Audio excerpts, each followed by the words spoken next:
الحمد لله رب العالمين الرحمن الرحيم مالك يوم الدين إياك نعبد وإياك نستعين اهدنا الصراط المستقيم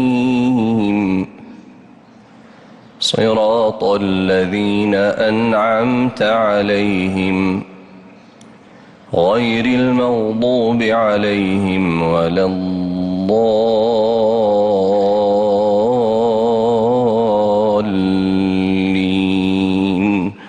آمين.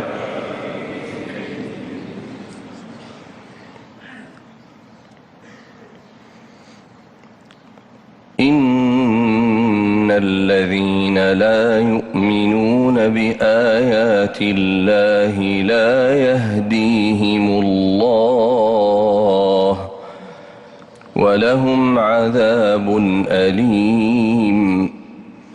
إنما يفتري الكذب الذين لا يؤمنون بآيات الله وأولئك هم الكاذبون.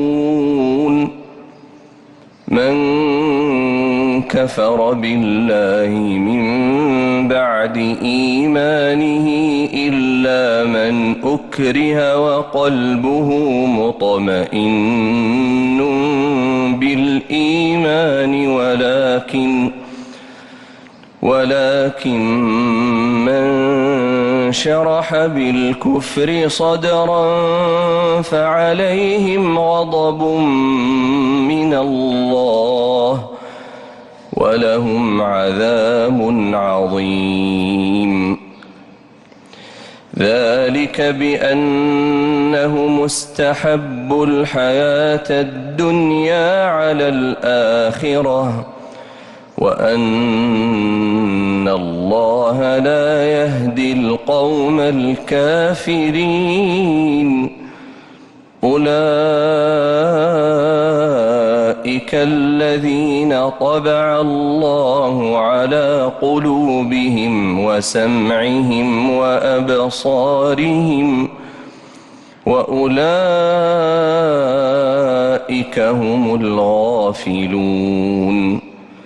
لا جرم أنهم في الآخرة هم الخاسرون. ثم إن ربك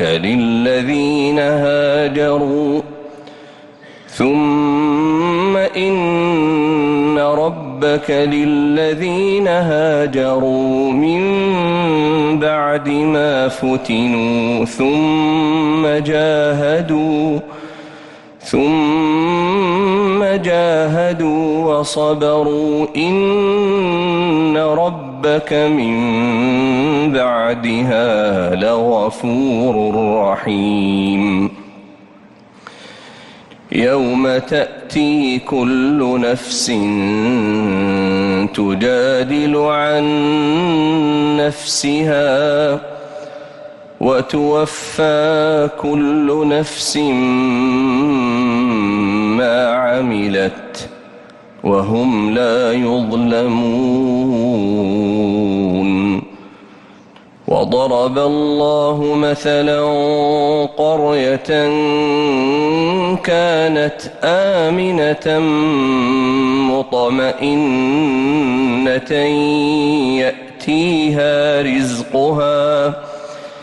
يأتيها رزقها رغدا من كل مكان فكفرت